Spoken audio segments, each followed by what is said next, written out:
Fala meninos e meninas, eu sou o professor Beto. Hoje nós vamos complementar trabalho. Hoje nós vamos falar em dois casos particulares de trabalho e vou mostrar que o trabalho não depende da trajetória que o corpo segue. Então vamos lá, hein?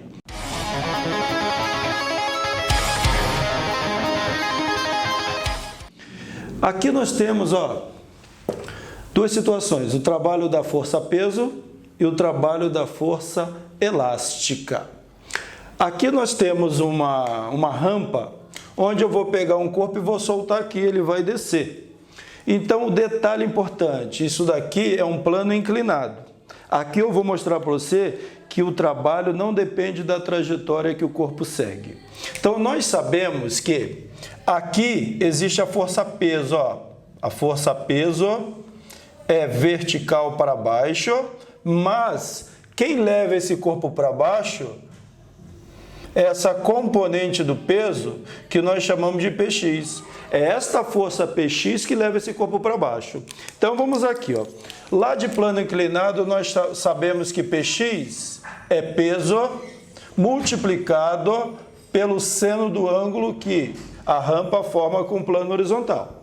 Então vamos lá. Se o peso é uma força constante, a componente dele também é uma força constante. Então, nós podemos calcular o trabalho da força-peso como sendo Px vezes a distância que esse corpo percorre, que é o tamanho dessa rampa, que é ΔS, multiplicado pelo cosseno do ângulo. Então, esta é a fórmula que nós usamos para calcular o trabalho quando a força é constante. Está aqui, Então, vamos lá. O trabalho da força-peso vai ser Px é peso, que é mg, peso mg, multiplicado pelo seno de alfa, multiplicado por ΔS, multiplicado pelo cosseno do ângulo alfa.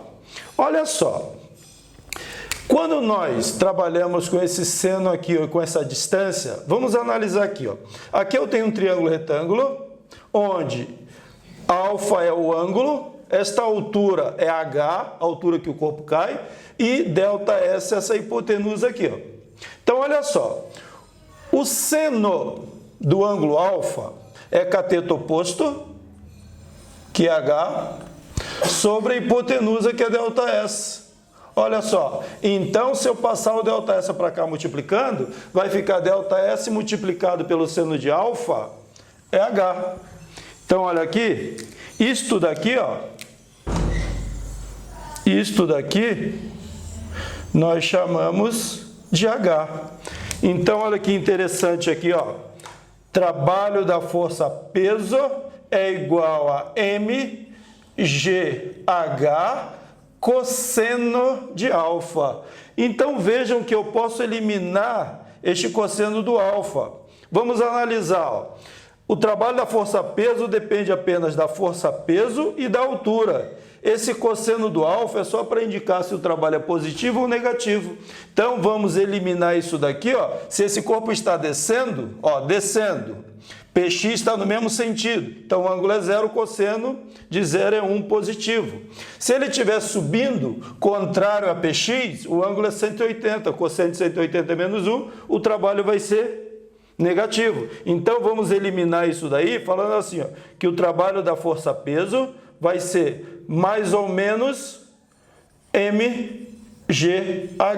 Veja que eu tirei o cosseno e botei o sinal de mais e menos. Então, você analisa assim, o trabalho da força-peso só depende do peso e da altura que ele desloca. Vejam que o trabalho nesse ΔS é o mesmo trabalho nessa altura. Então, o trabalho independe da trajetória. Você vai trabalhar apenas com a altura, mesmo esse corpo deslizando sobre essa distância aqui. O importante é, o trabalho só depende do ponto de partida e do ponto de chegada. Do nível de referência aqui e o nível de referência aqui. Então, não vai depender dessa distância. Ele pode percorrer aqui ou aqui, o trabalho vai ser o mesmo. Então, vamos fazer assim, Sempre que o corpo estiver descendo, vou botar aqui, corpo descendo, olha, corpo descendo, trabalho positivo. ele é chamado de trabalho motor. Corpo subindo, trabalho negativo, conhecido como trabalho resistente. Nós já falamos sobre isso. Então, cálculo do trabalho, MGH, aí depois você põe positivo ou negativo, dependendo de como ele está fazendo. Beleza? Então é só isso aqui que eu queria falar. Agora vamos ver isso aqui, ó. A força elástica não é uma força constante, ela é uma força que varia. Então você não pode calcular usando essa formulinha aqui. O cálculo do trabalho de uma força variável é feito pelo gráfico da figura. Então vamos analisar aqui. Aqui eu tenho uma mola que não está nem contraída nem distendida, ela está no seu tamanho normal, que eu chamei de L.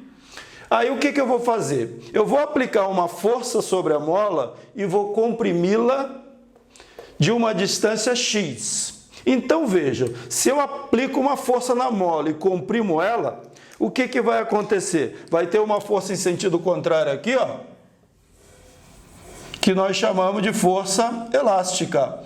Esta força elástica é que vai fazer a mola voltar à sua posição original. Vejam que o deslocamento que eu estou fazendo na mola é para lá, ó, e a força elástica age em sentido contrário. Então, durante esta compressão, o trabalho da força elástica tem que ser negativo. Aí vamos analisar aqui.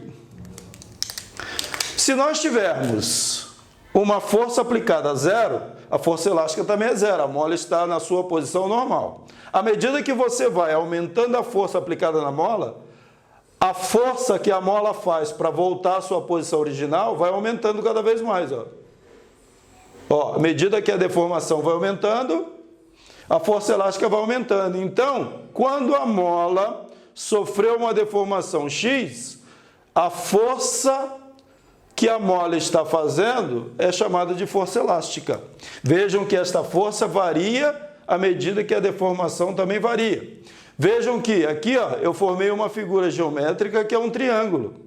Então, nós podemos determinar a área desta figura, vai ser base, ó, multiplicado pela altura, dividido por 2. A base é x, está aqui, ó. A altura é força elástica dividido por 2. Então, a área vai ser igual, ó, x, força elástica, nós sabemos que é calculado Kx, onde K é a constante elástica da mola, ela depende apenas do material que a mola é feita, dividido por 2. Então, a área vai ser igual a K, x vezes x da x ao quadrado sobre 2. Ou seja, nós sabemos que quando a força varia, só é possível calcular o trabalho dessa força pela área da figura. Então, o trabalho da força elástica vai ser numericamente igual à área da figura, que será K x ao quadrado sobre 2. Então, está aqui o cálculo do trabalho que a força elástica faz quando ela é contraída ou distendida. Assim como o trabalho, aqui também entra o sinal positivo e negativo. Por quê? Durante esta compressão, o deslocamento da mola é para lá, ó, mas a força elástica age em sentido contrário, seria negativo. Se eu soltar esta mola aqui, ó, soltei, a força elástica vai agir para a direita e a mola vai se deslocar para a direita. Aí passa a ser um trabalho positivo. Então, meninos, não esqueçam, durante a compressão ou a expansão da mola, o trabalho é negativo. Depois que você solta, o trabalho da força elástica passa a ser positivo. Então, pode ser mais ou menos. Não podemos esquecer que K é a constante elástica da mola, X é a deformação que ela sofre, e está aí os dois casos particulares de força-peso e força elástica. Agora vamos fazer dois exemplos para fixar isso aí e finalizar.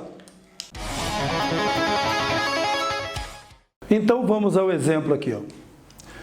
Uma pessoa de massa 60 kg entra no elevador no piso térreo e sobe até o 5º andar, cuja altura em relação ao térreo é aproximadamente 20 metros.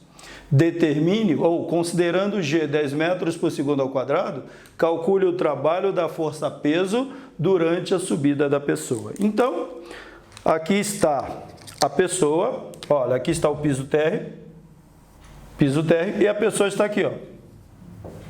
A pessoa vai subir. Ela vai chegar aqui, numa altura de 20 metros. Então, aqui nós temos o deslocamento da pessoa para cima, olha, deslocamento, junto com o elevador, deslocamento, só que a força-peso está agindo aqui, ó.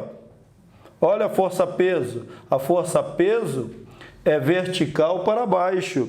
Vejam que força para baixo, deslocamento para cima, nós já estamos vendo aí que o trabalho da força-peso vai ser negativo. Mas vamos calcular normal.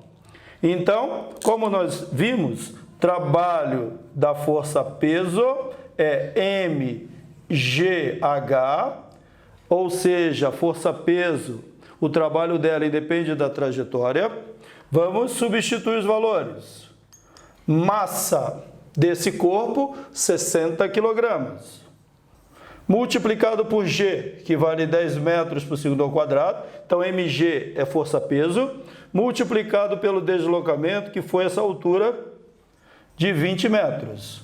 Então, o trabalho da força-peso vai ser igual. Aqui vai dar 60 vezes 10, 600. 600 vezes 20, 12.000 joules.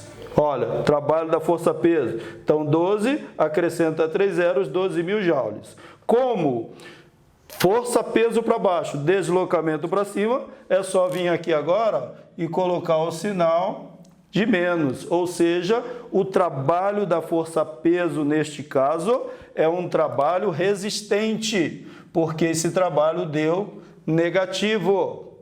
Por quê? Deslocamento num sentido, força em outro. É o mesmo jeito que você calcularia anteriormente. Força, distância, cosseno do ângulo. Neste caso aqui, o ângulo é de 180 graus, cosseno de 180 vai ser menos 1, vai ficar negativo. Então, isso aqui é a maneira mais rápida de calcular o trabalho da força-peso.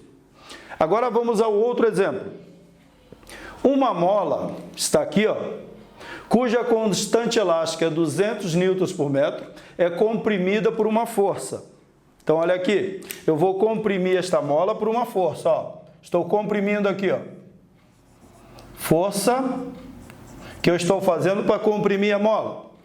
Eu estou comprimindo esta mola de 20 centímetros.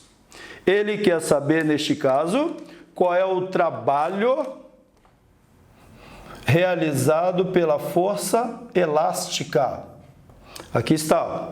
Esta força aqui não é a força elástica, é a força que um corpo está comprimindo a mola. A força elástica, ela encontra-se aqui, ó, é a força que faz com que a mola volte para a sua posição original. Aqui está a força elástica.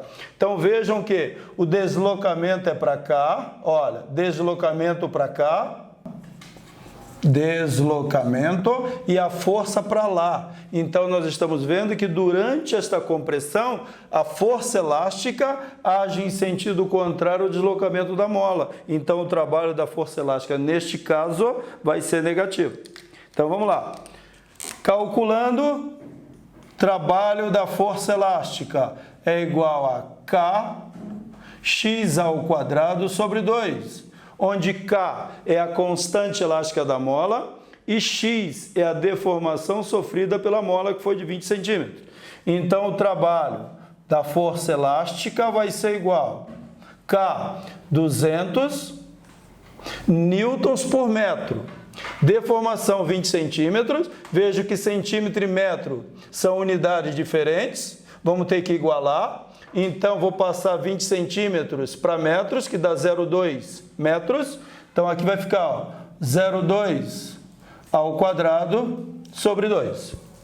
Então, o trabalho da força elástica vai ser igual a 200 dividido por 2 vai dar 100, Aqui, ó, vou diminuir um pouquinho aqui.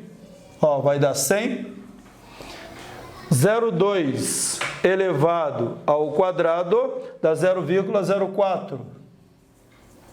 Então, o trabalho da força elástica vai ser igual, aqui, ó, 100 multiplicado por 0,04 vai dar 4. Como o sistema é internacional, newtons por metro, e eu passei aqui para metros, a unidade de trabalho da força elástica é joules. Não esqueçam que força elástica num sentido, deslocamento e outro, aqui nós temos que colocar o sinal negativo. Então, o trabalho da força elástica, neste caso, também é um trabalho resistente.